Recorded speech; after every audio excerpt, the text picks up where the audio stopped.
माँ से है सुख संपदा, पिता से है संस्कार। माँ से है सुख संपदा, पिता से है संस्कार। जिस घर में ये ना रहे वो घर है बेकार। संदीप कुमार सिंह ने ये पंक्तियाँ लिखी थी। कुछ सोचकर लिखी होंगी, कुछ देखकर लिखी होंगी। आज देश में दुख की बात यह है, जिस धरती पर श्रवण कुमार जैसे बेटे ने जन्म लिया हो, वहां पर बुजुर्ग और बूढ़े माता पिता को सम्मान देने के लिए सरकारी फरमान जारी करने की जरूरत पड़ गई है। वो माँ बाप जो अपनी जिंदगी के जवानी के सबसे अहम साल सिर्फ अपने बच्चों के लिए गुजारते हैं, इस उम्मीद में ये बड़े होकर हमारा नाम रोशन करेंगे और ज़रूरत पड़ने पर बुढ़ापे में हमारी सेवा करेंगे। लेकिन हिंदुस्तान की संस्कृति को भूलकर आज की जनरेशन, आज की पीढ़ी माँ बाप को घर से बाहर निकालने पर मजबूर कर रही है। और ऐसे में महाराष्ट्र सरकार की तरफ से एक आदेश बड़ी राहत की उम्मीद जगाता है उन बुजुर्ग माता पिताओं के दिल में, जो या तो अपने बच्चों की उपेक्षा का शिकार हैं, या फिर घर से बाहर भटकने पर, या फिर ओल्ड एज होम में रहने पर मजबूर हो रहे हैं। तो आज के शो में मैसेज साफ है उन तमाम औलादों के लिए जो अपने माँ बाप के लिए नालायक साबित होती दिख रही है। सुधर जाएं, वरना सरकार आपको सुधारेगी। तो देश की बात में आज यही होगा, सुधर जाओ नालायकों।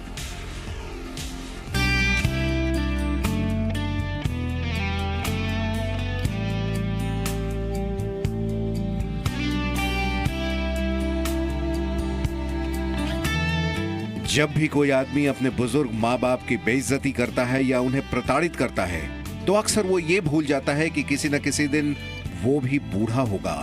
वैसे तो हिंदुस्तानी सभ्यता हमें बुजुर्गों का सम्मान करना सिखाती है, लेकिन अब वो दौर भी आ चुका है जब सरकार ये रेजोल्यूशन लेकर आई है कि लोग बुजुर्ग माँ बाप का सम्मान करें, उन्हें प्यार दें। अब महाराष्ट्र सरकार एक ऐसी लिस्ट बनाएगी जिसमें ऐसे लोग होंगे जो अपने बूढ़े माँ बाप को बोझ मानकर उन्हें छोड़ देते हैं। सरकार इस लिस्ट को सार्वजनिक करेगी, यानी सरेआम शर्मसार करेगी। लेकिन अगर आप माँ बाप का ख्याल ठीक से रखते हैं तो आपको टैक्स में छूट मिल सकती है। अब सुनिए सरकार ने बुजुर्गों के लिए आखिर प्लान क्या बनाया है। निजी अस्पतालों में 60 साल से ऊपर के लोगों को आधी कीमत में इलाज मिलेगा। सरकारी हेल्थ केयर सिस्टम में अलग स्कीम बनेगी। सरकारी अस्पतालों में मुफ्त डायलिसिस की सुविधा होगी। सभी मेडिकल कॉलेज में 5% बेड सीनियर सिटीजन के लिए होंगे। सभी जिलों में 4 वृद्धाश्रम खोले जाएंगे। नई टाउनशिप को मंजूरी देते वक्त वृद्धाश्रम बनाने की शर्त होगी। सभी जिलों में पुलिस हेल्पलाइन और इमरजेंसी अलर्ट सिस्टम होगा। सीनियर सिटीजन्स को रियायती दर पर राशन मिलेगी। जो बुजुर्ग अकेले रहते हैं, पुलिस हर महीने उनका हालचाल पूछेगी। तो कुल मिलाकर अगर सरकार तो बुजुर्गों का ख्याल रखने का प्लान तैयार कर रही है, लेकिन अगर आपने उनका ख्याल नहीं रखा तो आपकी बदनामी जरूर होगी। इसीलिए ये आज का सबसे बड़ा मुद्दा है और इसी पर होगी देश की बात। सुधर जाओ नालायकों। ब्यूरो रिपोर्ट, जी मीडिया। और आज के शो में बहस नहीं होगी, सिर्फ बात होगी, चर्चा होगी, क्योंकि मुद्दा ऐसा है जिसमें बहस करने को कुछ है नहीं। है तो ये कि क्या जरूरत है और ये जरूरत क्यों है और किस तरह से हमें समाज को और सरकार को क्या कुछ करने की जरूरत है ताकि वृद्धावस्था में लोगों को बेघर न होना पड़े, जिल्लतों का सामना न करना पड़े। आइए आपका परिचय करवा दूं। आज हमारे साथ इस चर्चा में कौन कौन शामिल हो रहे हैं। अश्विनी उपाध्याय साहब हैं, भारतीय जनता पार्टी के वो प्रवक्ता हैं, सुप्रीम कोर्ट में वकील है, महाराष्ट्र की राजनीति पर गहरी पकड़ रखते हैं, एडमिनिस्ट्रेशन से जुड़ी 50 से ज़्यादा PIL वो दाखिल कर चुके हैं और आमतौर पर बोलचाल की भाषा में जानने पहचानने वाले सर्कल में वो PIL मैन के नाम से जाने जाते हैं। चरणजीत सिंह सापरा साहब हमारे साथ हैं, कांग्रेस पार्टी के प्रवक्ता हैं, कांग्रेस के पूर्व विधायक भी हैं, मुंबई कांग्रेस के वाइस प्रेसिडेंट हैं, मुंबई यूनिवर्सिटी से केमिस्ट्री में पोस्ट ग्रेजुएट वो रह चुके हैं। सापरा साहब आपका भी स्वागत है। हमारे साथ हैं पद्मिनी शर्मा जी, मेरे साथ स्टूडियो में, मशहूर कवियत्री हैं और वो हमारे साथ हैं इस वक्त स्टूडियो में। हिंदी कवि सम्मेलन में वो हिस्सा लेती हैं। महिलाओं से जुड़ी हुई कविताओं के लिए वो जानी मानी जाती हैं और कई टीवी शोज में वो लाइव परफॉर्मेंस दे चुकी है। आज उनसे भी कुछ इन्हीं मुद्दों पर की जाएगी बातचीत। प्रकाश बोरगांवकर साहब हमारे साथ हैं। वो डायरेक्टर हैं help age India. Nagpur university से साइंस की पढ़ाई उन्होंने की हुई है और भारत एक्सीलेंस थॉट लीडर जैसे अवार्ड वो जीत चुके हैं। और सबसे बड़ी बात, बुजुर्गों के हित में कई सालों से वो काम कर रहे हैं। सर, आपका भी स्वागत है। प्रज्ञा भूषण जी हमारे साथ हैं, वकील हैं सुप्रीम कोर्ट से और दिल्ली यूनिवर्सिटी से प्रज्ञा जी वकालत की पढ़ाई कर चुकी है। लॉ फर्म विकल्प की मैनेजिंग डायरेक्टर भी वो हैं। उनसे भी कुछ इसी तरह के मुद्दों पे आज होगी बातचीत। रंजना कुमारी हमारे साथ हैं, director centre for social research, Jawaharlal Nehru university से वो हैं। एमफिल और पीएचडी की वो south Asia network against trafficking की कोऑर्डिनेटर भी वो रह चुकी हैं और महिलाओं के हक में हमेशा वो आवाज़ उठाती हैं। डिंपल शाह हमारे साथ हैं, जीवन संध्या वृद्धाश्रम। जी हाँ, ये वो संस्था है जहाँ वो 15 साल से जुड़ी हुई है और हर महीने 5,000 स्कूली बच्चों को वो शिक्षा देती हैं और सामाजिक सेवा में उनका काफ़ी बड़ा योगदान है। लेकिन आज हमारे साथ एक बड़ी खास मेहमान भी हैं, संयुक्ताबेन पंड्या। संयुक्ताबेन पिछले 22 साल से जीवन संध्या वृद्ध आश्रम में हैं। ये कहना तो थोड़ा दुख भरा लगता है, लेकिन वो एक पीड़ित माँ है। उनका खुद का घर होने के बावजूद उनके बेटे और पुत्रवधू ने उन्हें घर से निकाल दिया है। अपने ज़माने में मास्टर डिग्री तक पढ़ी हुई संयुक्ताबेन आज भी, जी हाँ, आज भी घर जाने की इच्छा रखती है। ये बड़ी बात है। तो आज हम उनसे भी उनके अनुभव के बारे में बात करेंगे। आइए आगे बढ़े। उससे पहले आज आपको बता दूं कि हमारे शो में हर रोज की तरह जो हम 3 रैपिड फायर सवाल पूछते हैं, आज वैसे सवाल है नहीं। मुद्दा आज कुछ अलग है, जहां हाँ या ना में जवाबों की बहुत ज़्यादा गुंजाइश है नहीं। हम सिर्फ चर्चा करेंगे, बात करेंगे। लेकिन चूंकि आप में से कई लोग ऐसे हैं जो पहली बार, इनफैक्ट सारे लोग हम पहली बार मेरे शो में, बता दूँ हम शो में आराम से एक दूसरे से बातचीत करते हैं। लेकिन शो का फॉर्मेट जो है वो ये है, हम सॉल्यूशन ढूंढने की कोशिश करते हैं। इस समस्या का समाधान क्या है उस तक हम जाने की कोशिश करते हैं। दूसरी बात, इस कार्यक्रम के अंत में हम 2 अवार्ड देते हैं, एक तो मैन ऑफ द मैच और दूसरा डायलॉग ऑफ द डे, जो आपकी इस शो की परफॉर्मेंस के दौरान हम जज करेंगे। सवाल आपके लिए नहीं है, लेकिन चूंकि देश में यह बड़ा सवाल है और महाराष्ट्र सरकार को अगर जरूरत लगी कि इस तरह की एक गाइडलाइन लाने की जरूरत है जिसमें बुजुर्ग लोगों को उनकी जो जगह है, जो सम्मान है, मिलना चाहिए, तो फिर सवाल, आज का कड़क सवाल, वो सिर्फ और सिर्फ देश की जनता के लिए, जी हां, आपके लिए ये सवाल है, क्या बुजुर्ग माँ बाप से बदसलूकी करने वालों के नाम सार्वजनिक होने चाहिए? देखिए, महाराष्ट्र सरकार ने कहा कि हम एक लिस्ट बनाएंगे जिसे आप एक तरह से कह सकते हैं शेम लिस्ट, शर्म आनी चाहिए, वो वाली लिस्ट।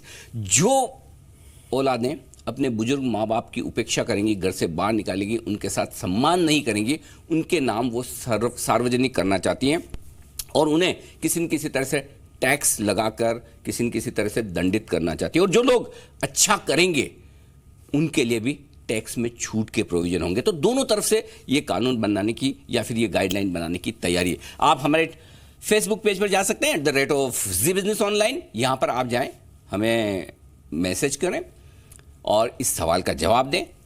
हमारे ट्विटर हैंडल पर जाएं @Zee Business और आप हमें अपने जवाब हाँ या ना में इस पोल के जरिए भेज सकते हैं। आइए करते हैं आज की चर्चा की शुरुआत। और चर्चा की शुरुआत में सबसे पहले मैं सीधा अहमदाबाद जाऊंगा। संयुक्ताबेन पांड्या उस जमाने में मास्टर डिग्री तक पढ़ी हुई हैं। संयुक्ता जी, मैं समझ सकता हूं 22 साल से आप वृद्धाश्रम में रह रही हैं, तो जाहिर सी बात है काफ़ी कुछ आपके लिए कहने को होगा। जिंदगी के कुछ ऐसे कड़वे अनुभव आपके पास होंगे।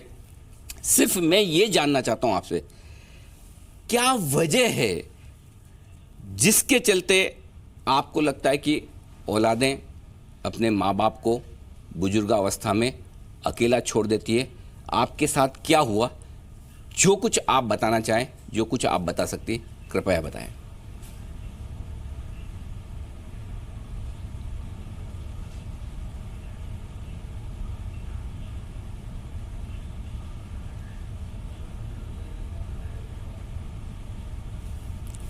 डिंपल जी, मेरे ख्याल से आप संयुक्ताबेन के साथ बैठी हैं और शायद चूंकि उनकी उम्र काफ़ी है, अगर यही सवाल आप उनसे पूछ पाएँ और उन्हें ये कहें कि एक बार वो अपनी कहानी बताएं, उसके बाद हम फिर चर्चा को आगे शुरू करेंगे।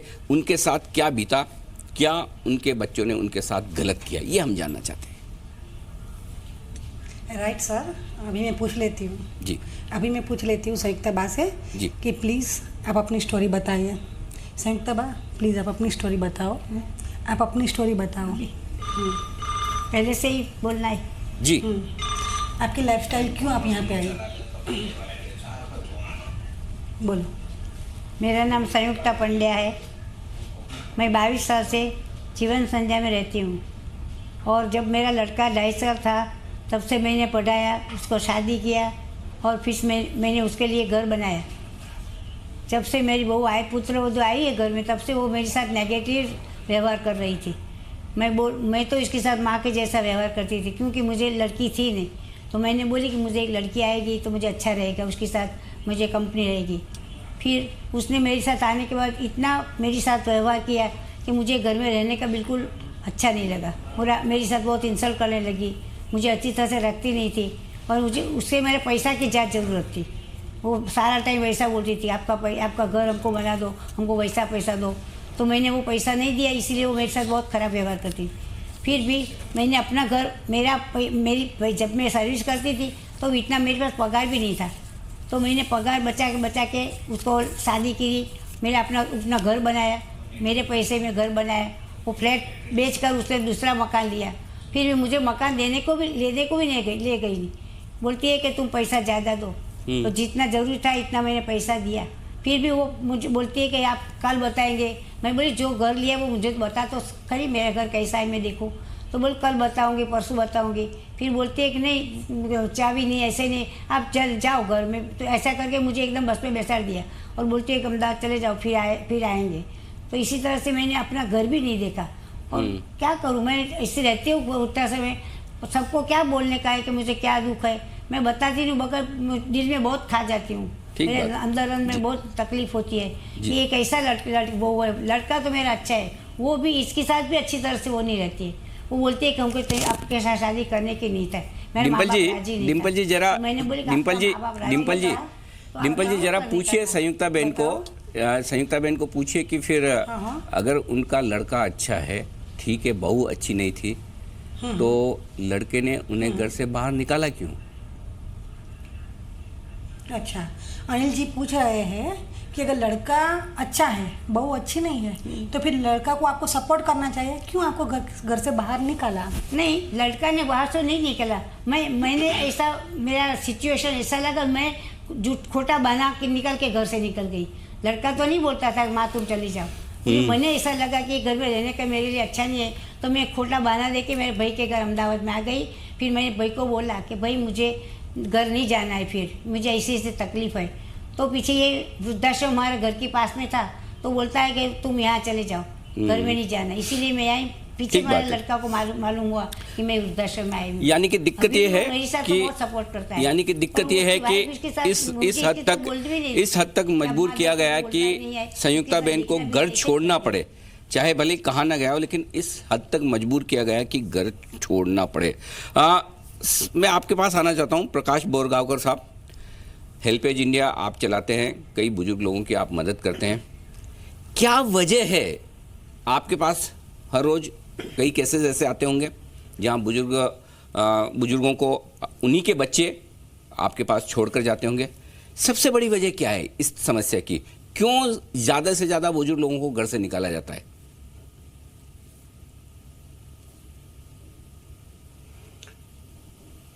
एक बात मैं यहाँ पे आपको बताना चाहूँगा कि कई बार ये देखा गया है कि ये दोनों पीढ़ियों में संवाद नहीं है, उनके बीच में कम्युनिकेशन नहीं है।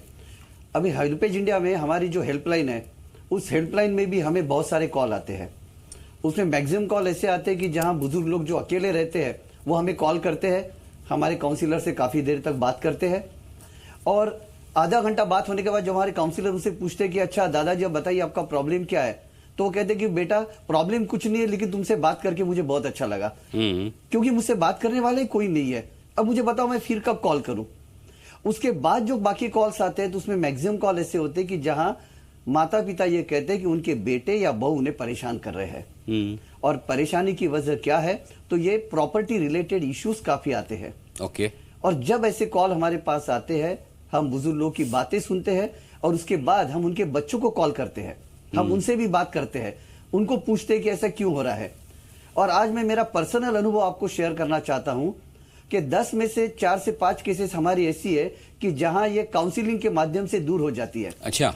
कई बातों में हमें ये पता चला कि उसमें अंडरस्टैंडिंग नहीं है या बातचीत बराबर नहीं हो पा रही है और कम्युनिकेशन भी बराबर उनका नहीं है। परफेक्ट। तो जो प्रकाश जी से बात करते हैं जी, सेपरेट पहले बच्चों से बात करते हैं। परफेक्ट। तो आप ये कह रहे हैं कि सबसे बड़ी दिक्कत ये है कि बच्चों और माँ बाप के बीच में कम्युनिकेशन की कमी है। इस पर मैं 2 पंक्तियां आपको सुनाना चाहता हूं। मुझे ये तो नहीं पता ये लिखी किसने, लेकिन अपनी जुबान की कैंची उन माँ बाप पर मत चलाओ, अपनी जुबान की कैंची उन माँ बाप पर मत चलाओ जिन्होंने आपको बोलना सिखाया है। अपनी सफलता का रोब उन माँ बाप को मत दिखाओ जिन्होंने अपनी जिंदगी हार कर आपको जिताया है। तो दिक्कत यही है पद्मिनी जी, हम हमारे संस्कारों को भूल रहे हैं और ये भूल रहे हैं कि आज हम बच्चे हैं, कल हम भी बाप बनेंगे। और एक चीज जो सही है, हम हमारे पेरेंट्स के साथ जो कर रहे हैं, अगर हम मान भी लें कि ऊपर वाला देख नहीं रहा है, लेकिन ये ध्यान रहे आपके बच्चे जरूर देख रहे हैं कि आप अपने माँ बाप के साथ क्या कर रहे हैं। और फिर क्या ये नहीं होगा कि जो आप अपने माँ बाप के साथ कर रहे हैं वही आपके बच्चे आपके साथ करेंगे? बिल्कुल सच बात है ये। और मुझे बहुत आश्चर्य और बहुत दुख महसूस हुआ कि हमारे देश में इस तरह के प्रावधान बनाए जा रहे हैं कि उन बच्चों को सज़ा मिलेगी। हमें सेंसिटिव होने के लिए, भावुक होने के लिए, अपने माँ बाप से प्यार करने के लिए, ना करने के लिए अब सज़ा देनी पड़ेगी, ऐसे रूल्स बनाए जा रहे हैं। हमारे अंदर के भाव, हमारे अंदर की पीड़ा, हमारे अंदर के जितने हमारी सेंसिटिविटी है वो सारी इतनी ख़त्म हो गई है। तो मैंने कुछ पंक्तियाँ लिखी, मैं आपसे बांटना चाहती हूँ और कोशिश करूंगी कि देशवासी मेरी पंक्तियाँ सुने और शायद उन पर कुछ असर हो। जरूर। आँखों को संसार दिखाया, आँखों को संसार दिखाया, जीवन का विस्तार दिखाया, ईश्वर किसको कहते हैं हम, घर में ही अवतार दिखाया, देकर हमें निवाला अपना, जीवन का आधार दिखाया, जब भी नैया डगमग डोली, बनकर के पतवार दिखाया, बनकर के पतवार दिखाया, किस मन से फिर उन्हें किसी ने वृद्धाश्रम का द्वार दिखाया, जिसने हमको जीत सिखाई, कैसे उनको हार सिखाया, सौंप दिया सावन हम सबको, फिर क्यों उनको खार दिखाया। क्या बात है, बिल्कुल बहुत भावना से भरी ये पंक्तियां। अश्विनी उपाध्याय साहब, आपके पास आना चाहता हूं। एक बात के लिए जरूर बधाई देना चाहता हूं आपके माध्यम से आपकी महाराष्ट्र सरकार को, जिन्होंने संजीदगी से इस बात की जरूरत महसूस की कि अगर हमारे लोग हमारे संस्कारों के माध्यम से नहीं समझते, नहीं सुधरते हैं, तो एक कानून बनाने की, गाइडलाइन बनाने की जरूरत है। फिलहाल प्रस्ताव है। हम ये चाहते हैं कि महाराष्ट्र सरकार इसे कड़े कानून के तौर पर इसे लागू करे और फिर इसे देश के दूसरे राज्यों में भी दूसरी सरकारें भी उसे लागू करें। ठीक उसी तरह जिस तरह से नशाबंदी को लेकर एक सरकार ने शुरू किया तो कई सरकारें उस बुराई को खत्म करने के लिए आ रही, उसी तरह से ये समाज की एक बहुत बड़ी बुराई है जिसको करना चाहिए। तो क्या आपकी सरकार इसे करने के लिए प्रतिबद्ध है?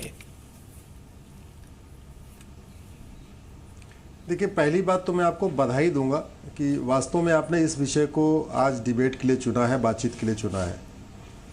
और मुझे जो हम लोगों को पता चलता है कि आपकी डिबेट को लोग बहुत ध्यान से सुनते भी हैं, क्योंकि यहाँ बहुत ज़्यादा शोर शराबा कम होता है, एकदम आपस में फाइटिंग कम होती है, तो इसका एटलीस्ट कुछ मैसेज जाता है, आम जो दर्शक हैं उसको देखते हैं। अभी एक ड्राफ्ट बना है और उस ड्राफ्ट में इनफैक्ट अभी सजेशन के स्टेज में है, उसमें बहुत सारे सजेशन आ रहे हैं। कुछ लोगों का ये भी कहना है कि अगर वो एम्प्लॉई है, गवर्नमेंट एम्प्लॉई है, तो उसकी कुछ सैलरी काटी जाए अगर वो ऐसे किया कर रहा है तो। कुछ लोगों का ये भी सजेशन आ रहा है कि उसका इंक्रीमेंट पे मतलब उस पर कुछ उसके कैरेक्टर पे लगाया जाए। बहुत सारे सुझाव आ रहे हैं। इंडस्ट्रियल उसमें आ रहा है कि अगर वो इंडस्ट्रियल वर्कर है या कॉरपोरेट में जॉब कर रहा है तो उस पर कुछ एक पेनल प्रोविजन किया जाए, फाइनेंशियल प्रोविजन किया जाए, वो पैसा काट के उसको 10% उनके पेरेंट्स को दिया जाए। एक ऐसा बहुत सारे सजेशन आ रहे हैं। तो मुझे लगता है जब फाइनल ड्राफ्ट आएगा तो निश्चित रूप से जो बेस्ट सबके सजेशन है उसको इंक्लूड करके आएगा जी। लेकिन मैं आपको बताऊं कि देखिए हो क्या रहा है, ये वो भारत है, श्रवण कुमार का भारत है, ध्रुव का भारत है जी। हम लोग बचपन में थे तो सुबह उठते थे तो सबसे पहले धरती माता का पैर छूते थे, उसके बाद पेरेंट्स का पैर छूते थे। मुझे लगता है कि धीरे धीरे इसको हम वेस्टर्नाइजेशन नहीं कहेंगे, हम वेस्ट को क्यों दोष दें, लेकिन हम ही अपने जड़ों से हटते चले गए कि आज की डेट में वो पैर छूना खत्म हो गया, हेलो हाय हो गया। फिर धीरे धीरे हम एक इंसान बनाने की बजाय एक डॉक्टर इंजीनियर बनाने लग गए। इथिक्स मोरालिटी, हमारे पूर्वज क्या थे, कैसे थे, हमारी जड़ें क्या थी, हमारी सभ्यता थी, वो प्राइमरी वगैरह में जो पढ़ाया जाता था वो भी धीरे धीरे कम होता चला गया। ज़्यादातर फोकस कर दिया गया कंप्यूटर कैसे पढ़ाया जाए, ये कैसे पढ़ाया जाए, फ्रेंच लैंग्वेज पढ़ाई जाए तो जैपनीज लैंग्वेज पढ़ाई जाए। अल्टीमेटली फोकस प्रोफेशन की तरफ हो गया, ह्यूमनिज्म से कम हो गया। शायद उसका नतीजा है ये। और मुझे लगता है कि जब एक बार ये फाइनल ड्राफ्ट आ जाएगा तो बाकी और राज्य सरकारें, इनफैक्ट काफ़ी राज्यों में हमारी सरकारें हैं, तो निश्चित रूप से वो भी इसको अडॉप्ट करेंगी। और जो हम चाहते हैं कि जो विपक्ष की सरकारें हैं वो भी इसको अडॉप्ट करें, और ये करना चाहिए। बहुत अच्छी बात है। जिन्होंने सब कुछ अपना कुर्बान करके, इनफैक्ट बहुत ही आपने इमोशनल विषय लिया है, जिन्होंने अपना सब कुछ किया, हमें आज इस लेवल पे पहुंचाया कि हम कुछ कर सके, और हम उन्हीं के लिए कुछ नहीं करते। मतलब अगर हम अपनी इनकम का ज्यादा नहीं, मात्र 10% अपने पेरेंट्स पे खर्च कर दें, इनफैक्ट 5% भी खर्च कर दें तो बहुत खुश रहेंगे लोग, और उनको पैसा चाहिए भी नहीं। बहुत सारे पेरेंट्स को तो वो खुद अपने आप में सेल्फ है, वो अपने आप, उनको पैसे की जरूरत नहीं है। सही बात है। लेकिन हम उनको सम्मान नहीं दे पा रहे। हम उनको 30 मिनट, 24 घंटे में से 30 मिनट नहीं दे पा रहे हैं, जबकि हम 2 घंटे व्हाट्सएप पे, ट्विटर पे, फेसबुक पे खर्च कर देते हैं। अगर हम दूर हैं तो उनको हम कॉल नहीं कर पाते। कम से कम एक मॉर्निंग में, अगर आदमी चलो ठीक है साथ में नहीं रह सकता, वो कहीं दिल्ली में है, हम कहीं बॉम्बे में है, सुबह एक मॉर्निंग की कॉल हो जाए, शाम को एक कॉल हो जाए कि हाँ खाना खाया कि नहीं खाया, सुबह और कैसे है, इतना भी होता रहे तो मुझे लगता है जो बात अश्विनी जी आप कह रहे हैं वो एकदम परफेक्ट है कि आप लोग चर्चा कर रहे हैं तो निश्चित रूप से इसका भी असर पड़ेगा। जी अश्विनी जी, जो आपने कहा नहीं कि ये आपने सब्जेक्ट चुना, मैं आपको बताऊं, और ये बड़ी इंटरेस्टिंग बात है इसलिए बताना चाहता हूं। जब हम न्यूज़ रूम में दिन में 12:30 बजे हम ये डिसाइड कर रहे थे, मेरे सारे साथीगण और मैं मिलके, कि शाम को आज डिस्कशन किस बात पर होना चाहिए, तो पहला डिस्कशन का पॉइंट आया हिंदू पाकिस्तान, जो शशि थरूर साहब का जो स्टेटमेंट था। दूसरा डिस्कशन का पॉइंट आया सुप्रीम कोर्ट में जो एडल्टरी वाला इशू था, इस पे चर्चा करनी चाहिए। ये बहस बहुत अच्छी होगी, बड़ी इंटरेस्टिंग होगी, गर्म बहस भी होगी, लोगों को मज़ा भी आएगा। और तीसरा टॉपिक ये था जो माँ बाप के सम्मान से जुड़ा हुआ। मैं आपको ईमानदारी से कहना चाहता हूँ कि इस टॉपिक को लेने के लिए हमारे पास अल्पमत था, बहुमत नहीं था। टीवी को देखकर करते तो ये टॉपिक बिल्कुल नहीं करते, लेकिन हमने सोचा नहीं, टीआरपी व्यूअरशिप अपनी जगह है, हमारी जिम्मेदारी कुछ बनती है देश के प्रति, और अगर कहीं कोई अच्छा काम हो रहा है या खराब हो रहा है तो उसे हम सामने लाने की कोशिश करें। और यही वजह हमने इस विषय को छुआ है, और यही वजह कि मैं कह रहा हूं कि हम आज बहस कर ही नहीं रहे, हम सिर्फ बातचीत कर रहे हैं, चर्चा कर रहे हैं। और जो बातचीत की बात आपने कही उस पर मैं एक बात कहना चाहता हूं, और उसके बाद में सापरा साहब से निवेदन करूंगा। इनफैक्ट मैं आपकी बहस का बहुत कायल हूं, मैं आपसे निवेदन करूंगा कि एक दिन, किसी एक दिन आप पॉपुलेशन एक्सप्लोजन पे भी जरूर चर्चा करें, क्योंकि आपकी बहस को बहुत गंभीर लोग सुनते हैं, और खासतौर पे एक जो इंटेलेक्चुअल लोग हैं वो बहुत ध्यान से सुनते हैं आपकी बहस। जरूर सर। तो इफेक्ट ऑफ पॉपुलेशन एक्सप्लोजन क्या है, एक बार उस पर भी आप जरूर चर्चा जरूर सर। तो आपने जो पॉइंट कहा सापरा साहब, एक कहावत है कि माँ बाप के साथ बैठने के 2 ही बड़े फायदे हैं। पहला, आप कभी बड़े नहीं होते, और दूसरा, माँ बाप कभी बूढ़े नहीं होते। क्या बात। मैं आपको एक चीज कहना चाहता हूं, बहुत बढ़िया, सरकार भले किसी की भी हो, लेकिन महाराष्ट्र की धरती से ये एक अच्छे काम की शुरुआत होने जा रही है। आपकी पार्टी इसे कैसे देखती है? क्या आप सपोर्ट करते हैं? क्या आप चाहते हैं कि इस तरह की गाइडलाइन पर एक कानून बने और देश में बुजुर्गों को वो सम्मान मिले जिसके वो हकदार हैं। अनिल सिंघवी जी, पहले तो मैं आपकी तारीफ करना चाहूंगा कि आपने ये टॉपिक को आज चुना है, और जिस तरह से आपने बताया कि आज बहुत मसालेदार टॉपिक और थे लेकिन आपने एक समाज के प्रति अपनी जिम्मेवारी समझते हुए आपने ये टॉपिक चुना है। शुक्रिया सर। देखिए, जहां तक कोई भी अच्छा नियम बन रहा हो, कानून बन रहा हो, उसमें कांग्रेस पार्टी हमेशा सरकार को मदद करती रही है और आगे भी करेगी। मैं आपको बता दूं कि महाराष्ट्र की सरकार ने पहले भी अनेक इस तरह के कार्यक्रम या इस तरह के कानून बनाए हैं कि जहां पर सीनियर सिटीजन्स को किस तरह से सपोर्ट किया जाए जी, वृद्ध आश्रम के उसमें किस तरह से उनको बेनिफिट्स दिए जाएं, या विडोज को पेंशन स्कीम है या सीनियर सिटीजन्स की पेंशन स्कीम है, ये समय समय पर कार्यक्रम महाराष्ट्र सरकार के और दूसरी भी सरकारों के चलते आए हैं जी। जहां तक ये कानून है, ये बहुत ही अहम कानून है और इत्तेफाक से बड़े दुख से कहना पड़ रहा है कि ये कानून बनाना पड़ रहा है हमको। इसकी शुरुआत 2013 में हुई थी, जब मैं भी विधान परिषद का सदस्य था। Right sir. इसके ऊपर उस समय विधान परिषद में भी चर्चा हुई थी और उसके बाद ये धीरे धीरे बनते बनते अब इसका स्वरूप आ गया कि ड्राफ्ट बन गया है। निश्चित रूप से कांग्रेस पार्टी के सभी जो विधान परिषद विधानसभा में जो सदस्य हैं वो सारे इसमें कंट्रीब्यूट करेंगे और हम भी अपने सुझाव रखेंगे कि इसको और किस तरह से बेहतर और पुख्ता बनाया जाए। बहुत अच्छा कानून है और इसको हम सपोर्ट करेंगे। सापरा साहब, ये मेरे कान में एको आ रही है, इसको जरा कम जी मैं ठीक करवाता हूँ। सापरा साहब और अश्विनी जी, आप दोनों को एक बात कहना चाहता हूँ। दोनों आप पॉलिटिकल पार्टी से हैं। ये लगातार दूसरे दिन, और मेरे शो में मुझे ये शो करते करते सिर्फ 3 हफ्ते हुए हैं सर। देश की बात शो का नाम है तो देश की बात ही करना चाहता हूँ और देश में जो ज़रूरी है वो बात करना चाहता हूँ। ये लगातार दूसरा दिन आज ऐसा है जहाँ पर देश के 2 सबसे बड़े दल, भारतीय जनता पार्टी और कांग्रेस पार्टी, दोनों एक विषय पर एक राय रख रहे हैं और सहमत हो रहे हैं बिना किसी चीख चिल्लाट हल्ले गुल्ले के, शांति से। भाई साहब, अगर मीडिया में भी और हम सब एंकर भी यही सोचे कि किसी बात में बहस करते हुए आवाज का स्तर एक पर्टिकुलर डेसिबल तक न पहुंचे, तब तो मजा ही नहीं आया।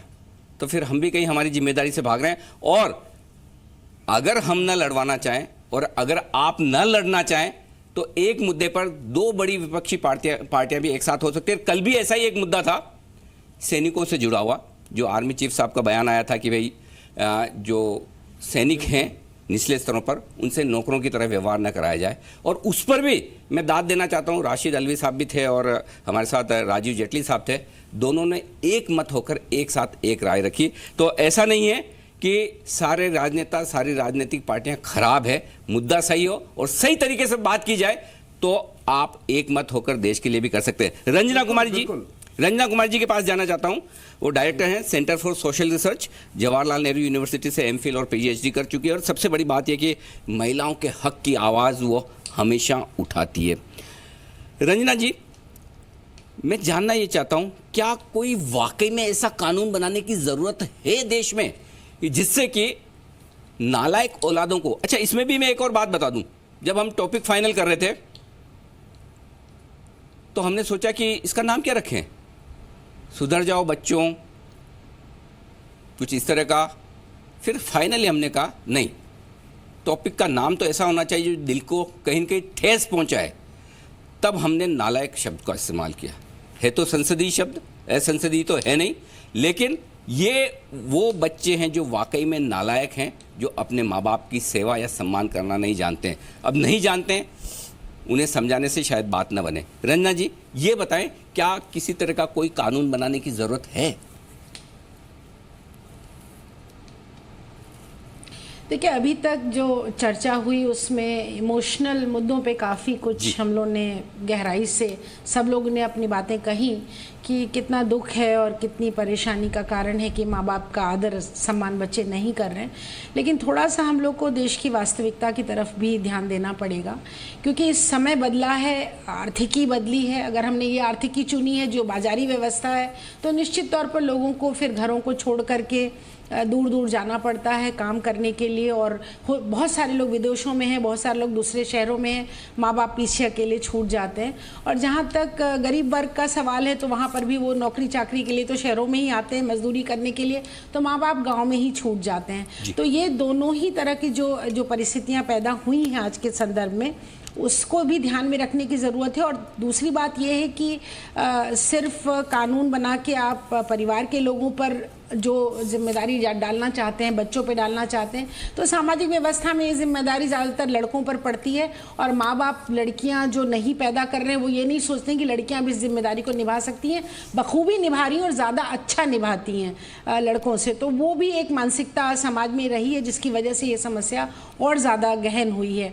और तीसरी बात है कि मैं आपका ध्यान थोड़ा दूसरी तरफ देना चाहती हूँ तर्क में, ताकि कुछ समाधान भी निकले। समाधान ये हो सकता है कि जब तक हम इस तरह के, हम चूंकि काशी के रहने वाले हैं, बनारस के, और वहाँ वाराणसी में विधवा आश्रम बहुत हैं और सरकार उनको छोटी छोटी कुछ रकम वहाँ पर भेजती है, और जो दुर्गत वहाँ पर जा कर के इन महिलाओं की होती है, क्योंकि महिलाओं की ज़िंदगी आम तौर पर मर्दों से ज़्यादा होती है। ये एक कहते हैं इसको आप, एक फैक्ट है, ये एक जो मेडिकल फैक्ट है कि औरतें ज़्यादा लंबा जीती हैं। तो औरतें छूट जाती हैं, उनके पति चले जाते हैं और उसके बाद उनको संपत्ति के मामले को लेकर के घर से किसी न किसी बहाने निकाल दिया जाता है। तो वो महिलाओं की दुर्गत देख करके मुझे लगता है कि जो सरकारी व्यवस्था है, सबसे पहले तो जो हमारा सोशल वेलफेयर स्कीम्स हैं उनको दुरुस्त करने की ज़रूरत है। दूसरी चीज़ जो इंश्योरेंस स्कीम्स हैं, आज आप देख लीजिए 60 साल के बाद आप इंश्योरेंस कराने जाएं तो कोई भी इंश्योरेंस कंपनी अरबों खरबों कमा रही है, पर 60 साल के बाद वो कोई न कोई बहाने से आपका इंश्योरेंस नहीं करती हैं, और करती भी हैं तो फिर आपको पूरी सुविधा देती नहीं है। तो तमाम इंश्योरेंस की बात चलती है, क्यों नहीं सरकार इंश्योरेंस कंपनीज को इस बात के लिए मजबूर करती कि एल्डरली का जो इंश्योरेंस है वो चलाएं, क्योंकि बहुत सारे लोगों पर आप लड़कों पे बोझ डाल दें, आप उनका नाम नेम एंड शेम करें, ये करें वो करें, पर आर्थिकी एक बहुत बड़ा कारण है कि माँ बाप की जो देखभाल है वो नहीं हो पा रही है, चाहते हुए भी नहीं हो पा रही। जो नहीं कर रहे वो तो नालायक हैं, जो नहीं कर रहे हैं वो तो बिल्कुल ही उनको निश्चित तौर पर इस बात का दंड देना चाहिए। मीरा कुमार जी के समय में भी एक कानून बनाने की बात हुई थी, सोशल वेलफेयर मिनिस्ट्री वो उस समय देख रही थी, जिसमें ये सब बातें लाई गई थी। हम लोगों ने भी अपने सुझाव उसमें रखे थे कि आप उनका जितनी हेल्थ इंस्टीट्यूशंस हैं आप उनको जगह दीजिए, वहां पर उनको जाने दीजिए, उनको कम दाम में कोई केयर सिस्टम है बुजुर्गों को कम दाम पे देता है, नहीं देता है। और आप एक दिन का खर्चा अगर कहीं 1 लाख से लेके 10,000 से 1 लाख तक है तो कितने लोग उस व्यवस्था को देख पाएंगे। तो मुझे लगता है कि एक कॉम्प्रिहेंसिव थिंकिंग की जरूरत है। ये दूसरा है कि विल, अगर मान लीजिए माँ बाप ने विल कर दी संपत्ति, तो अब आप उस विल को विड्रॉ करने की व्यवस्था भी करिए। अगर मान लीजिए लड़के नहीं देखभाल कर रहे हैं तो विल कैंसिल हो जानी चाहिए कि माँ बाप को वो संपत्ति वापस मिल जानी चाहिए, वो जिसे चाहे दे दे। लेकिन एक बार विल करने के बाद वो लड़कों के हाथ में हो जाती है, तो फिर वो ध्यान दे ना दे या वो संपत्ति के लिए दबाव डालते हैं। तो मुझे लगता है कुछ इन चीजों को भी बिल्कुल सोचना चाहिए। आपने जो सॉल्यूशंस दिए हैं रंजना जी, तरह से एक कॉम्प्रिहेंसिव व्यवस्था बना पाएंगे। बिल्कुल, वो बहुत परफेक्ट और बहुत काम की सॉल्यूशन है। और जाहिर सी बात है आपकी अनुभव और आपकी वकालत से जो कुछ आपने सीखा है वो अनुभव सामने आते हुए दिख रहे हैं। प्रज्ञा भूषण जी, आपसे बात करना चाहता हूँ, क्या ये कानूनी रूप से लागू करना ठीक है? कह सकते हैं कि पारिवारिक मैटर है, व्यक्तिगत मामले हैं, हमारे आपस की बात है, कुछ चीज़ें इमोशनल हो सकती हैं, कुछ चीज़ें फाइनेंशियल हो सकती है। सरकार को क्या पड़ी है कि जाकर हमारे नाम सार्वजनिक करें और बताएं ये तो ठीक नहीं है? क्या ऐसा करना वाकई में दूसरे एंगल से सोचना, क्या ये ठीक है? देखिए, बहुत सारी चीजें कई बार करनी बहुत जरूरी हो जाती है। जहां तक आप पारिवारिक मामलों की बात कर रहे हैं तो पारिवारिक मामला जो है वो एक पति पत्नी के बीच भी होता है, लेकिन पत्नी को पूरे राइट्स हैं कि अगर उसका पति उसकी देखभाल नहीं कर रहे तो वो कोर्ट में जाके अपना मेंटेनेंस क्लेम कर सकती है। यहाँ पे जैसे ही माँ बाप की बात आती है तो 2-3 चीजें हैं कि एक तो वो अपनी उम्र के आखिरी पड़ाव में चल रहे हैं, उनके इतनी हिम्मत नहीं है, इतना बस का नहीं है कि वो कोर्ट जाएं, रोज डेट्स पे जाएं, अच्छा वकील कर सकें और फिर अपने मेंटेनेंस के राइट्स क्लेम करें। तो इस केस में माँ बाप के लिए एटलीस्ट ये होना चाहिए कि उनको ऑटोमेटिक एक राइट मिले। इस तरह का कानून होना चाहिए कि ऑटोमेटिक राइट मिले कि जो माँ बाप अपनी सिर्फ एक कंप्लेंट करें कि मुझे मेरा बच्चा मेंटेन नहीं कर रहा है, तो अगर वो नौकरी में है तो उसकी सैलरी में से कुछ हिस्सा, अगर वो बिजनेस कर रहा है तो उसके टैक्स के हिसाब से उसकी इनकम आके उसकी इनकम में से कुछ हिस्सा माँ बाप को ऑटोमेटिकली उनके अकाउंट में जाना शुरू हो जाए कि उनको मेंटेन किया जा सके। दूसरी बात मैं कहना चाहूंगी, हमारा कॉन्स्टिट्यूशन जो है वो राइट टू लाइफ जो देता है वो सिर्फ राइट टू लाइफ नहीं है, राइट टू डिग्निफाइड लाइफ है। तो हमारी सरकारों की भी पूरी जिम्मेवारी बनती है कि जो हमारे माँ बाप हैं और जो ओल्ड एज लोग हैं उनको एक डिग्निफाइड लाइफ दी जाए। तीसरी चीज कि हमारे जो माँ बाप हैं वो हम सिर्फ बोझ मान के ना चलें या हम ये मान के ना चलें कि उनको मेंटेनेंस की जरूरत है। उनके पास हमारे समाज में सबसे बड़ी दौलत है जिसको यूज करने का कोई तरीका निकाला जाए। हम लोग बहुत आउटगोइंग डैशिंग एंटरप्रेन्योर्स को देख सकते हैं, यंग ऑफिसर्स को देख सकते हैं, लेकिन जो एक्सपीरियंस उन बूढ़े लोगों के पास है, जो उन्होंने तजुर्बा कमाया है पूरी जिंदगी में, हम उसको क्यों नहीं यूज कर पाते? ठीक बात है, बिल्कुल परफेक्ट है। वो जिंदगी भर नौकरी कर रहे हैं, किसी एक पर्टिकुलर फील्ड में काम कर रहे हैं, अब और कुछ भी नहीं, कोई हाउसवाइफ भी अगर माँ रही है और हमारे देश में इतने झगड़े चल रहे हैं फैमिली मैटर्स को ही लेके, अगर हम इस तरह के कंसिलिएशन सेंटर्स खोलें जो वो माँ उसको बैठ के सुलझा सके और उसमें खत्म कर सके, तो हमारी कोर्टों से भी बोझ खत्म हो जाएगा। जो हमारे कोर्ट्स में लिटिगेशन पेंडिंग चल रहे हैं वो बोझ बहुत कम हो जाएगा और जो हमारी बूढ़ी माँ है वो अपने एक्सपीरियंस से बहुत सारे ऐसे मामले खुद रिजॉल्व कर सकती हैं। तो वो किस तरह से हमारे समाज के आज भी यूज में आ सकते हैं और किस तरह से हम उनके वास्ट एक्सपीरियंस को अपने समाज में, अपनी देश की तरक्की में यूज कर सकते हैं। वो फिजिकली बहुत मेहनत नहीं कर सकते, लेकिन उनका दिमाग जो है, जो पूरे इतने सालों से चला है, हम उसको यूज करें और उनको अपनी शक्ति बना के चले बजाय कि अपना बोझ मानने के। परफेक्ट प्रज्ञा जी। मैं अश्विनी जी और सापरा साहब के पास भी आऊंगा और उनसे ये पूछूंगा कि आप जब कानून बनाने का इरादा रखते हैं तो क्या कुछ 2 या 3 चीज़ें, बड़ी चीज़ें, ऐसे तो बहुत लंबे कानून बनेंगे, 2 या 3 ऐसी बड़ी चीज़ें क्या कुछ कानून में होनी चाहिए? और रंजना जी से भी उस पर मैं एक राय लूँगा, लेकिन उससे पहले बता दें आज का कड़क सवाल। और ये आज का कड़क सवाल देश की जनता के लिए था, और सवाल ये था कि क्या बुजुर्ग माँ बाप से बदसलूकी करने वाले लोगों के नाम सार्वजनिक होने चाहिए? जी हाँ, क्या बुजुर्ग माँ बाप से बदसलूकी करने के नाम सार्वजनिक होने चाहिए? और आपके, हमारे सबके लिए ये आंखें खोल देने वाला उत्तर है जी हाँ। देश की जनता ये चाहती है कि ऐसा होना चाहिए। आप देख सकते हैं 95% लोग जिन्होंने इस सवाल के जवाब में वोट किए हैं, उनका ये मानना है कि ऐसा करने में कोई हर्ज नहीं, कोई दिक्कत नहीं, करनी चाहिए।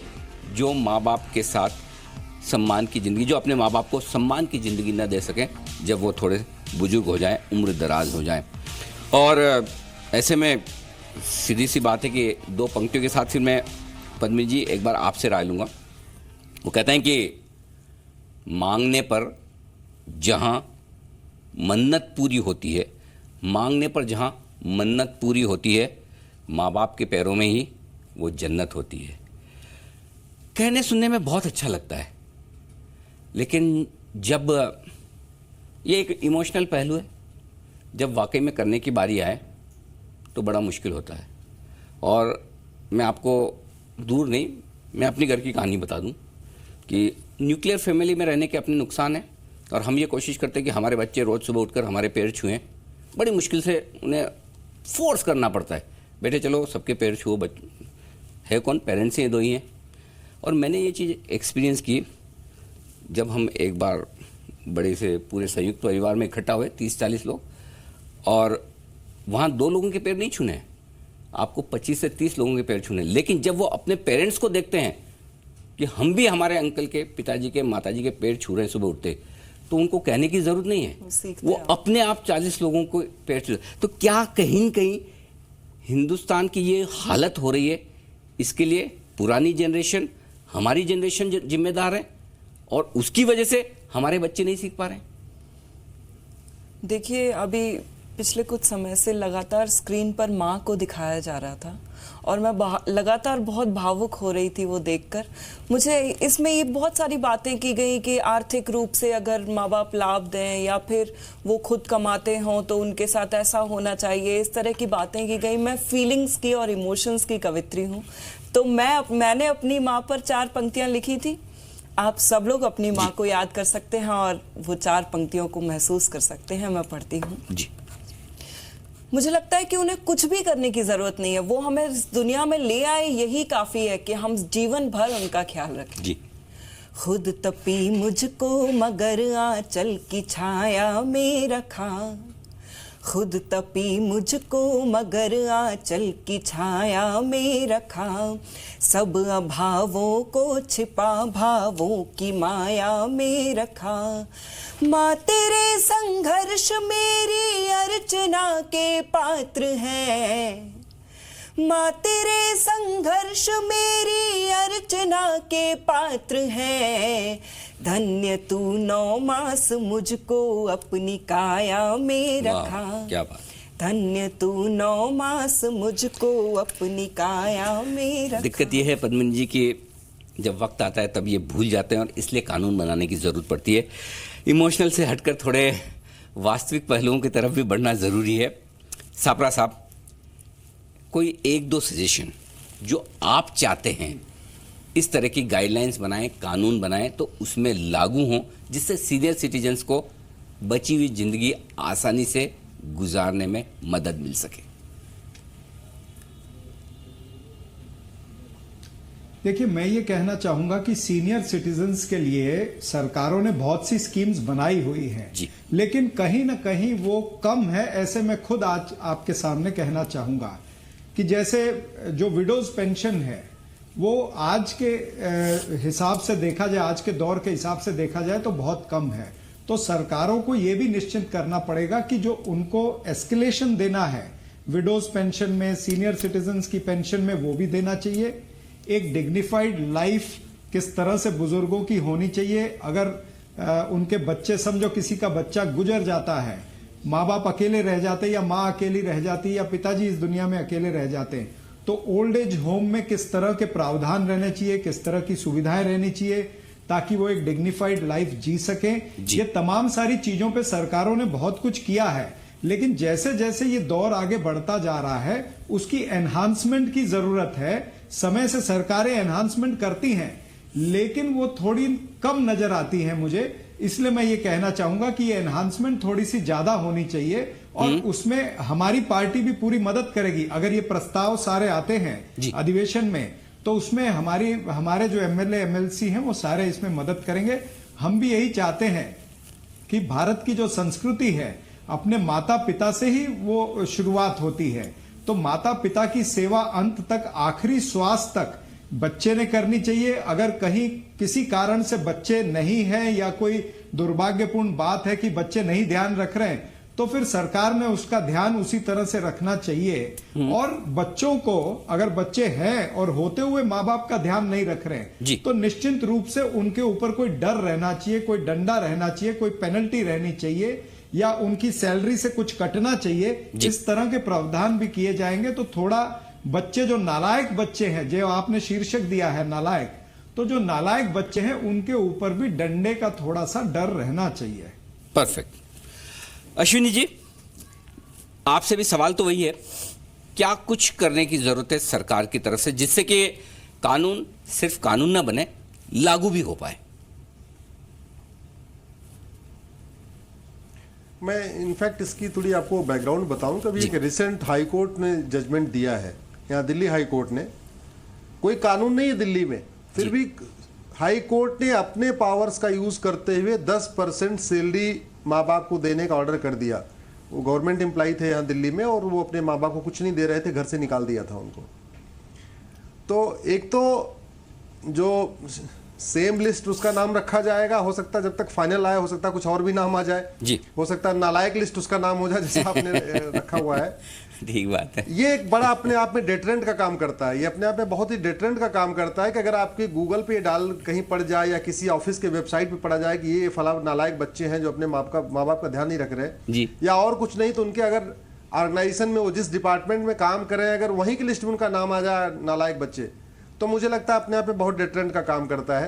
तो एक तो उनके ऊपर एक सोशल बैरियर, और निश्चित रूप से जैसे सप्रा जी ने हमारे कहा कि पेनल्टी, पिनल कुछ प्रोविजन हो, ये अपने आप में जरूरी है। लेकिन साथ में मैं आपको बताऊं कि अब समय आ गया है कि जो हमारी ये मैकाले वाली शिक्षा पद्धति है जी, हमें दोबारा अपने रूट्स पे जाना पड़ेगा।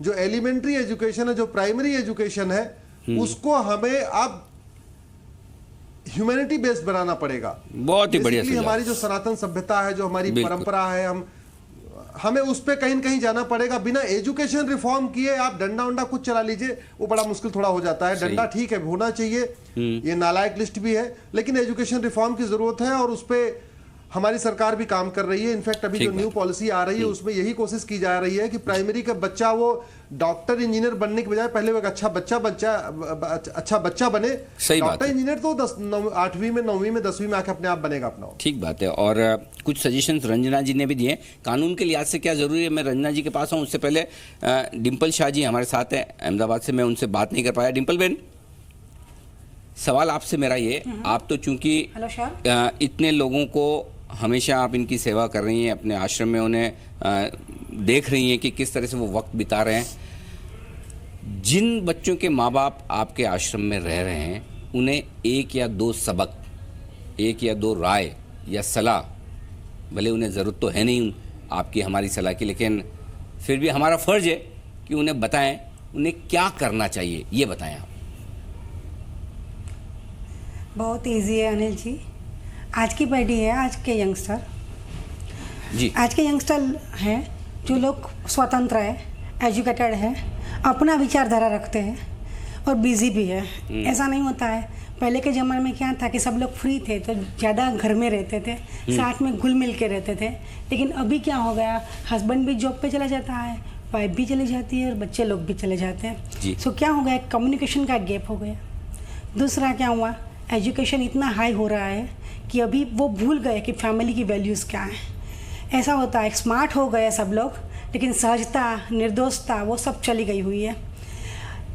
मेरे वहाँ कितने स्टूडेंट आते हैं, कितने लोग विज़िट करने के लिए बच्चे लोग आते हैं, यंगस्टर जब आते हैं तब ऐसा सोच के आते हैं कि ओल्ड एज उनका क्या होगा, कैसे लोग रहते होंगे, क्या परिस्थिति होंगी। जब मेरे से एक लेसन लेते हैं, क्लास लेती हूँ मैं उनका, तो वो इतना फील करते हैं। सच्ची बोलती हूँ, कितने स्टूडेंट वहाँ पे ऐसा आँख में आंसू आ जाते हैं और बोल देते हैं कि मैम अब कभी हम अपने बच्चे माँ बाप को नहीं भेजेंगे ओल्ड एज होम में। तो ये ऐसा नहीं है कि हमको एक ओनली पढ़ाना है, साथ में उनको अपने घर के साथ जुड़ना भी है। माता पिता को भी कुछ करना है जिससे बच्चे अपने साथ जुड़ते रहें, और बच्चों को भी ऐसा है कि माँ बाप की वैल्यू करनी चाहिए। ठीक बात है। दोनों की है, दोनों की ओर से दुनिया को देखना है, समाज में आगे बढ़ना है, लेकिन घर को नहीं देखना है, घर छूट जाता है। तो सच्ची बोलती हूँ कि अभी एजुकेशन में कितने सारे लेसन आते हैं, आप देखते हो ना, तो उसमें कुछ माँ बाप वाला भी एक लेसन डालो कि जिसकी वजह से प्रैक्टिकल कुछ ऐसा करवाओ, विजिट कराओ ओल्ड एज होम की, या ऐसे लोग कितने सारे दुख के साथ यहाँ पे रहते हैं। मैं बोलती हूँ कि यहाँ का पिज़्ज़ा भी खिलाओ और घर की सूखी रोटी भी खिलाओ, तो सूखी रोटी उनके लिए अच्छी होती है, राइट ना। बिल्कुल तो अच्छी बात है। हर एक को यही बोलती हूँ, यंगस्टर जनरेशन, न्यू जनरेशन को, जी, कि समाज को अगर आगे बढ़ो, आप आगे बढ़ो, उसमें कुछ दिक्कत नहीं है, लेकिन अपनी फैमिली को पीछे मत छोड़ो। अपने माँ बाप आप पे बहुत भरोसा करते हैं, विश्वास करते हैं। कितने साल आपके साथ अपनी लाइफ का दे दिया आपको, कितने सारे कॉन्ट्रीब्यूशन आपकी लाइफ में माता पिता की है। ठीक बात है। आप क्यों भूल जाते और आप जो कर रही हैं डिम्पल जी, वो वाकई में वो काम कर रही हैं जो घर से ठुकराए हुए लोगों को उतना ही प्यार, उतना ही सम्मान देना आसान काम नहीं है। लोग अपनों को नहीं दे पाते हैं, आप वो दूसरों को देने का काम कर रही है, ये बहुत बड़ी बात है। एक लाइन मुझे याद आती है इस बात पर, और वो ये कि माँ बाप की आंखों में आंसू सिर्फ 2 वक्त आते हैं। 2 ही बार ज़िंदगी में ऐसा होता है जब माँ बाप की आंखों में आंसू आते हैं, बाकी तो सारी दिक्कतें वो बड़े हंस खेल कर झेल जाते हैं। पहला, जब बेटी घर छोड़े, शादी और विदाई हो, पहला वो मौका होता है जब बेटी घर छोड़े और दूसरा जब बेटा मुंह मोड़े। क्या बात। ये दूसरी वो बात है एकदम बढ़िया बात जो पेरेंट्स के हाथ में नहीं है। पहली बात जो है, माँ बाप अपनी खुशी से करते हैं, वो आंसू आए भले ही, लेकिन वो उनकी इच्छा से आते हैं। लेकिन जब बेटा मुंह मोड़ता है तो जो आंसू आते हैं वो इनकी इच्छा से नहीं आते हैं।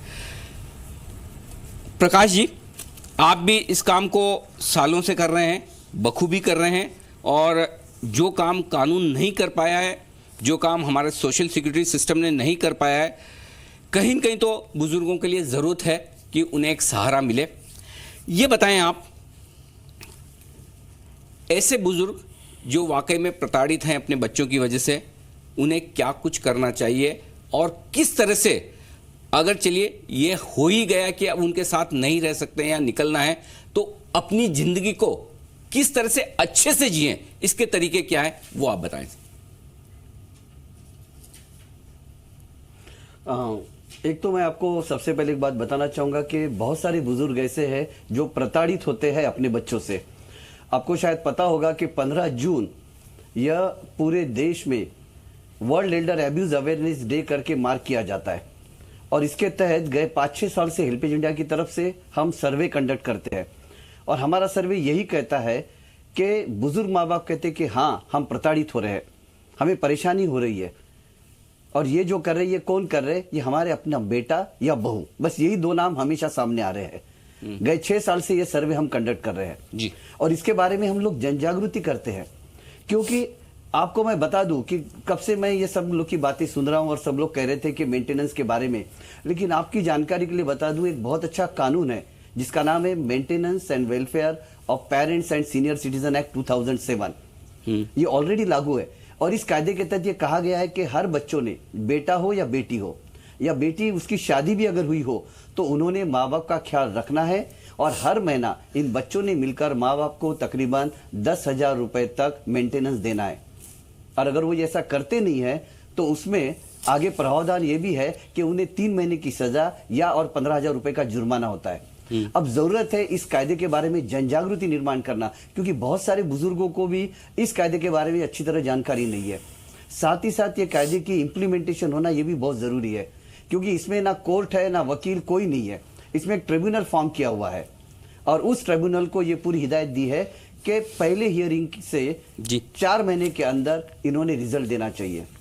ऐसी बहुत सारी केसेस जो हमारे पास आती है, हम उनको भी पहले बच्चों को समझाते हैं, बुजुर्गों को समझाते हैं, उनके बीच में जो मनमुटाव है, जो गलतफहमी है, वो दूर करने की कोशिश करते हैं, और अगर वो नहीं होती है तो उसके बाद उन्हें हम ये रास्ता दिखाते हैं। जी। और आपको मैं ये भी बता दूं कि हेल्पेज इंडिया की तरफ से एक बढ़िया प्रोग्राम चलाया जाता है जिसका नाम है save, SAVE, student action for value education. क्योंकि हमारा ये मानना है कि एजुकेशन इंपॉर्टेंट है, लेकिन उससे ज्यादा इंपॉर्टेंट है वैल्यू एजुकेशन। परफेक्ट। क्योंकि हमारे बुजुर्ग हमारे संस्कृति के धरोहर है, इसीलिए इस सेव के माध्यम से हम स्कूल कॉलेज में जाकर बच्चों को इस बारे में जानकारी देते हैं कि अपने दादा दादी, माता पिता, नाना नानी का महत्व क्या है। और हम स्कूल को कहते हैं कि सिर्फ आप 2 प्रोग्राम कीजिए, एक तो ओल्ड एज होम में विजिट करवाइए, या फिर अपने स्कूल में ग्रैंड पेरेंट्स डे मनाएं, ताकि आप दादा दादी को बुलाए और ओल्ड एज होम में रहने वाले लोगों को भी यहाँ बुलाए। क्या बात, ताकि ये दोनों जनरेशन एक साथ मिल जाए। जरूरत है ये दोनों जनरेशन को एक साथ लाना, इंटर जनरेशन हम कह रहे हैं। और जहां तक बात है बुजुर्गों की प्रताड़ना की, तो मैं उनको भी ये कहते हैं हम लोग कि आप लोग शेयर कीजिए। बहुत सारे बुजुर्ग प्रताड़ना के शिकार होते हैं, लेकिन बात करते नहीं है, क्योंकि कहीं ना कहीं तो भी डर है। वो कहते कि अगर मैं कह दूं कि मेरे बच्चे या वो मुझे परेशान करती है, तो कल और मुझे वो परेशान करेंगे। लेकिन शेयरिंग इज वेरी इंपॉर्टेंट। आप खुल के सामने आइए, बहुत सारी संस्थाएं काम करती है। कहा जाता है हमेशा कि अत्याचार करने वाला जितना दुर्भाग्यपूर्ण होता है, जिम्मेदार होता है, उतना ही अत्याचार सहने वाला भी होता है। ठीक बात है। कोशिश ये करनी चाहिए कि हम 2 कदम आगे बढ़े। बिल्कुल। कई बार और ये जो प्रकाश जी आप जो बात कर रहे हैं ना, इस पर मुझे एक बात याद आ रही है, इस पर मुझे एक बात याद आ रही है कि ये parents day, mother day, father day और कौन कौन से डे, फ्रेंड्स डे, ये हम पाश्चात्य देशों के लिए छोड़ दे तो ठीक है। हमारी तो वो संस्कृति है जहाँ हर दिन परिवार का दिन होता है, और हम हमारी संस्कृति को भूलकर अगर शायद दूसरी तरफ बढ़ेंगे तो ये दिक्कतें आने वाली है और आ भी रही है। रंजना जी, आपसे सवाल मेरा ये है, चलिए ये टॉपिक ही ऐसा है कि काफ़ी कुछ इमोशनल हो गया है मामला, लेकिन ये बताएं कि क्या जो पहल महाराष्ट्र की सरकार करने जा रही है इसे पूरे देश में अलग अलग राज्य सरकारों को लागू करने के बारे में सोचना चाहिए, या फिर क्यों न केंद्र सरकार ही एक ऐसा कानून बनाए जिससे बुजुर्गों के हितों की रक्षा हो सके? देखिए 2007 का कानून है, अभी आपके एक पैनलिस्ट ने बात कही, और उसी के पहले जो कंसल्टेशन प्रोसेस थी उसमें हम सब लोग शामिल थे। लेकिन 2007 के कानून के जो ट्रिब्यूनल हैं, जो हमारी रिसर्च की थोड़ी जानकारी है उसमें एक ही ना के बराबर केसेस आए हैं। बूढ़े लोगों के पास ना तो उतना वेर विदौल होता है, ना ही उतनी हिम्मत होती है। और एक बात और भी आप समझ लीजिए कि भारतीय संस्कृति का ही एक तरीका है कि माँ बाप नहीं चाहते हैं उनके बच्चे बदनाम हो, माँ बाप नहीं चाहते हैं कि वो बच्चों के खिलाफ जाके कोर्ट कचहरी करें, अनलेस बहुत थोड़े से लोग 1% 2% लोग ही, 1% लोग भी मैं नहीं कहूँगी जो कि जाते हैं इस तरह के झगड़ों में पड़ते हैं। तो इसलिए वो भी एक एस्पेक्ट को देख करके कि अगर आप मान लीजिए कोई प्रदीप कुमार है, बांद्रा में रहता है, आपने उसका नाम लिस्ट में डाल दिया कि माँ बाप की केयर नहीं कर रहा, तो उससे कोई समाधान नहीं है। वो आप नेमिंग शेमिंग करते रहिए। और मुझे नहीं लगता है कि 2007 का कानून अगर प्रभावशाली नहीं हुआ तो ये जो नया कानून बनाने की बात या सुझाव आ रहा है सामने, वो कितना प्रभावशाली होगा। जहाँ पैर छूने की व्यवस्था है जिस संस्कृति में, वहाँ बूढ़े लोग ज़्यादा परेशान हैं। और जिन देशों में कोई व्यवस्था ऐसी नहीं जहाँ पैर छुआ जाए, चाहे स्वीडन ले लें, नॉर्वे ले लें, सारे स्कैंडिनेवियन कंट्री ले लें, पूरा यूरोप ले लें, आप पूरी पाश्चात्य संस्कृति जिसको कि आप दोष दे रहे हैं, उनमें बुद्धों के, बुजुर्गों के लिए इतनी ज़्यादा व्यवस्था है कि आपको देख करके आंखें खुली रह जाएंगी हमारे पूरे देश के लोगों की। पहली बात तो है कि आप प्री रिटायरमेंट का क्या, री एम्प्लॉयमेंट की बात करिए ना, 60 साल में रिटायरमेंट हो जाती है। अब 70 साल तक आज की परिस्थितियों में जो लोगों का दिमाग है, जो स्वास्थ्य की देखरेख है, उसमें लोग काम कर सकते हैं, बड़े प्रभावशाली ढंग से काम कर सकते हैं। तो रिटायरमेंट की एज को बढ़ा करके और उसमें या फिर री एम्प्लॉयमेंट की व्यवस्था करिए ताकि वो लोग गेनफुली एंगेज हो सकें। बहुत सारे लोग 80 साल तक काम करना चाहते हैं, कर सकते हैं, कर रहे हैं, लेकिन उनको बिल्कुल किसी तरह की री एम्प्लॉयमेंट नहीं। फिर मेंटेनेंस की जहां तक बात है, मेंटेनेंस का जो सवाल है उसमें आप एक तो जो लोग सरकारी नौकरियों में नहीं है उनके पास तो कोई बचत भी नहीं होती है, तो ऐसे में कुछ न कुछ व्यवस्था मेंटेनेंस की होनी चाहिए, कोई न कोई। और तीसरी बात जो मैंने कहा कि हेल्थ इंश्योरेंस को टाइट करना चाहिए, इंश्योरेंस कंपनीज को निश्चित तौर पर दबाव। और चौथी बात, एक बात और मैं कह दूं, क्योंकि मुझे समय आपने जितना दिया है उसमें मैं अपनी बात कह पाई हूँ, तो उसके अलावा मैं ये भी कहती हूँ जहाँ वायलेंस होता है, जहाँ किसी भी तरह का वायलेंस बुजुर्गों पर होता है, लड़कों के द्वारा, बहुओं को बड़ा दोष दिया जाता है, पर उसमें पुरुष भी शामिल है, उनके लड़के भी शामिल है, उनके पति भी शामिल होते हैं। ऐसा नहीं खाली बहुएं ही सास से लड़ती हैं। अगर घर में एक व्यवस्था बना दी जाए, मेरे सास ससुर और मेरी माँ सब एक साथ मेरे साथ ही पूरी जिंदगी रहते थे, कहीं कोई समस्याएं नहीं आई, तो ऐसे में एक खास तरह की जो व्यवस्था है, अगर वायलेंस होता है उसको कड़ाई के साथ, और कोर्ट कचहरी कोर्टों में देख लीजिए जा करके क्या व्यवस्था है, कितनी जिंदगी भर आप इन कानूनों को लागू कराने के लिए लड़ाई लड़ते रहेंगे, और क्या कोर्ट सामने आ रही है कोई भी समाधान लेकर के, बल्कि वो बात आपकी सही है। केसेस को एक के बाद एक चीज आपको ऐड ऑन कर दूं इसमें। जी अश्विनी जी, सामाजिक और आर्थिक और सरकार के इंटरवेंशन से समाधान निकालना चाहिए। ठीक बात है अश्विनी जी,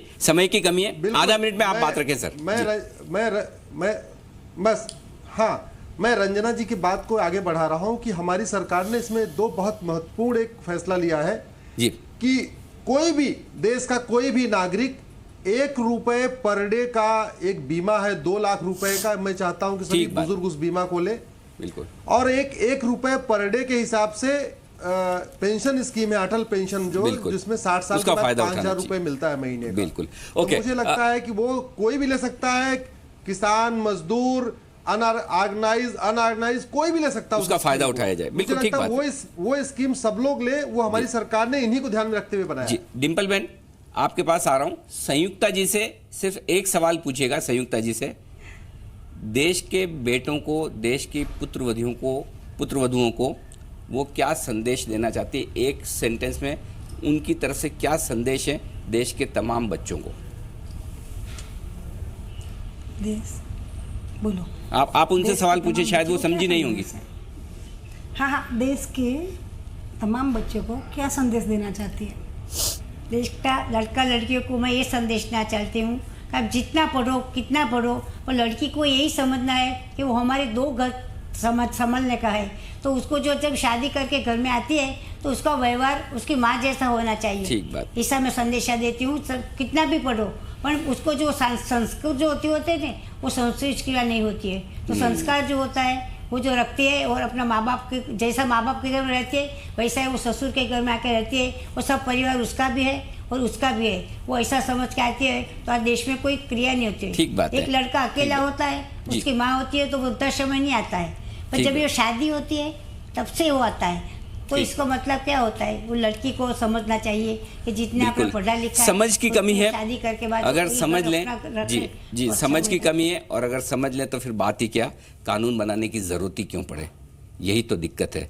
और कहते हैं ना कि खुश नसीब हैं वो माँ बाप जिनके साथ होते हैं, खुश नसीब हैं वो माँ बाप जिनके साथ होते हैं, क्योंकि उनकी दुआओं में हजारों हाथ होते हैं। और आप चाहे लाखों रुपए कमा लें, चाहे कितने ही सफल हो जाएं, लेकिन अगर आपकी वजह से माँ बाप की आंखों में आंसू आ गए तो समझ लीजिए उस दिन आपकी पढ़ाई लिखाई, आपकी कमाई, आपका धर्म कर्म सब उन आंसुओं में बह गया। ये मान कर चलिए, ये जीवन का सत्य है। आइए शो खत्म करें, उससे पहले हमारे शो की जो परंपरा है मैं आपके सामने रखूं, डायलॉग ऑफ द डे और साथ ही मैन ऑफ द मैच। तो आज डायलॉग ऑफ द डे हमारे पास 2 डायलॉग है। पहले मैं आपको सुनवाऊं वो डायलॉग जो इसी शो में हमारे वक्ताओं ने रखे। पहला डायलॉग प्रकाश बोरगांवकर साहब का। कई बार ये देखा गया है जी कि ये दोनों पीढ़ियों में संवाद नहीं है, उनके बीच में कम्युनिकेशन नहीं है। अभी हेल्पेज इंडिया में हमारी जो हेल्पलाइन है, उस हेल्पलाइन में भी हमें बहुत सारे कॉल आते हैं।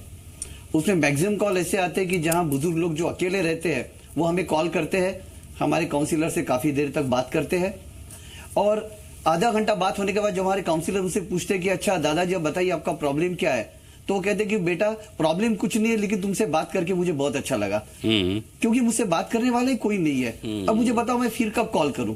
बिल्कुल। तो प्रकाश जी बहुत बहुत बधाई आपको डायलॉग ऑफ द डे की। और डायलॉग ऑफ द डे आज न सिर्फ प्रकाश जी के लिए बल्कि अश्विनी जी के लिए भी है, और अश्विनी जी का वो डायलॉग भी मैं आपको सुनाना चाहता हूँ। ये वो भारत है, श्रवण कुमार का भारत है, ध्रुव का भारत है, लेकिन हम ही अपने जड़ों से हटते चले गए कि आज की डेट में वो पैर छूना खत्म हो गया, हेलो हाय हो गया। फिर धीरे धीरे हम एक इंसान बनाने की बजाय एक डॉक्टर इंजीनियर बनाने लग गए। वो 30 मिनट 24 घंटे में से 30 मिनट नहीं दे पा रहे हैं, जबकि हम 2 घंटे व्हाट्सएप पे, ट्विटर पे, फेसबुक पे खर्च कर देते हैं। तो अश्विनी जी आपको बहुत बहुत बधाई डायलॉग ऑफ द डे के लिए। और अब मैन ऑफ द मैच जो हम हर रोज देते हैं, लेकिन आज हमारे इसलिए कोई मैन ऑफ द मैच तो है नहीं। जी हाँ, वुमेन ऑफ द मैच है। आज के शो में जो बात बेहद अच्छे तरीके से और प्रैक्टिकल तरीके से हमारे सामने रखी रंजना कुमारी जी ने, उन्हें हम मैन ऑफ द मैच का अवार्ड देना चाहते हैं, जिन्होंने पहले तो ये बताई वजह कि गांवों से लेकर शहरों तक लोग माँ बाप से दूर क्यों हैं, मजबूरी क्या है और उसका सॉल्यूशन क्या है। तो रंजना जी आपको आज हमारे man of the match award के लिए बहुत बहुत बधाई। आपने बहुत अच्छे तरीके से इस बहस में दिया। पद्मिनी जी को दे सकते थे, लेकिन पद्मिनी जी तो जानी मानी कवियत्री हैं और उनके लिए आपका तो सम्मान है ही पद्मिनी जी, क्योंकि आपके लिए तो ये डायलॉग और आपके लिए कविताएं पढ़ना आपके प्रोफेशन के हिसाब से आसान काम है। लेकिन आपको भी बहुत बहुत शुक्रिया, आप सब लोगों का बहुत शुक्रिया। लेकिन उससे पहले जैसा कि हमारे शो का फॉर्मेट है, हम सॉल्यूशन की बात करते हैं। और सॉल्यूशन की बात में भी आज 2 लाइन मुझे याद आ रही है, और उसी में पूरा सॉल्यूशन इस समस्या का कि भगवान से बस एक ही दुआ है, भगवान से बस एक ही दुआ है, माँ बाप के बिना कोई घर ना हो, माँ बाप के बिना कोई घर ना हो और कोई माँ बाप बेघर ना हो। और इसके लिए सरकार जो कदम उठाए और जो जरूरी है जरूर उठाए। और साथ ही बुजुर्ग माता पिताओं से गुजारिश है कि अगर उन पर वाकई में ज्यादती हो रही है तो इसे बताने में संकोच न करें। ये ना सोचे कि इससे परिवार की, हमारी खुद की, हमारे बच्चों की बेइज्जती होगी। ये आपका हक है कि आप बुढ़ापे में एक सम्मानजनक जिंदगी जिएं। तो ये है आपके लिए आज का सॉल्यूशन। और जाने से पहले देश की बात के साथ साथ कमाई की बात, और आज की कमाई की बात इस शो के मुताबिक ही है, क्योंकि जी बिजनेस है बिजनेस चैनल, तो आपके लिए कमाई की बात होना भी जरूरी है। जी हाँ, और आज की कमाई की बात है वरिष्ठ नागरिकों के लिए। बजाय एफडी के SCSS यानी कि सीनियर सिटीजन सेविंग स्कीम आप ले सकते हैं। इसमें लॉक इन पीरियड 5 साल का होता है और मैच्योरिटी खत्म होने पर आप अपना अकाउंट 3 साल के लिए और आगे बढ़ा सकते हैं। अधिकतम जमा राशि इसमें 15 लाख रुपए है और इस पर 8.3% का ब्याज मिलता है। तो ये वो स्कीम है जहां वरिष्ठ नागरिकों को ब्याज ज़्यादा मिलता है, तो आप इसका फ़ायदा उठा सकते हैं सीनियर सिटीजन के तौर पर। और शो खत्म करूं, आप सबको धन्यवाद दूं उससे पहले हर रोज़ की तरह जैसा कि मेरे इस शो की परंपरा है कि हम जाने से पहले उन सैनिकों के नाम हर रोज़ एक सलाम देते हैं जो देश के सरहद पर खड़े होकर दिन रात 24 घंटों आपकी और हमारी रक्षा कर रहे हैं। लेकिन आज सलाम सिर्फ सैनिकों के लिए नहीं, एक सलाम उन तमाम बुजुर्ग माँ बाप के लिए भी है, एक प्रणाम उनके लिए भी है जो कहीं न कहीं एक ऐसी कसक लेकर ज़िंदगी जी रहे हैं जो उनके बच्चों ने उन्हें दी है, जो आदर सम्मान के वो हकदार हैं वो उन्हें नहीं मिला है। तो आज हम वो सम्मान वो आदर उनके चरणों में भी रखना चाहते हैं। जय हिंद, शुभ रात्रि।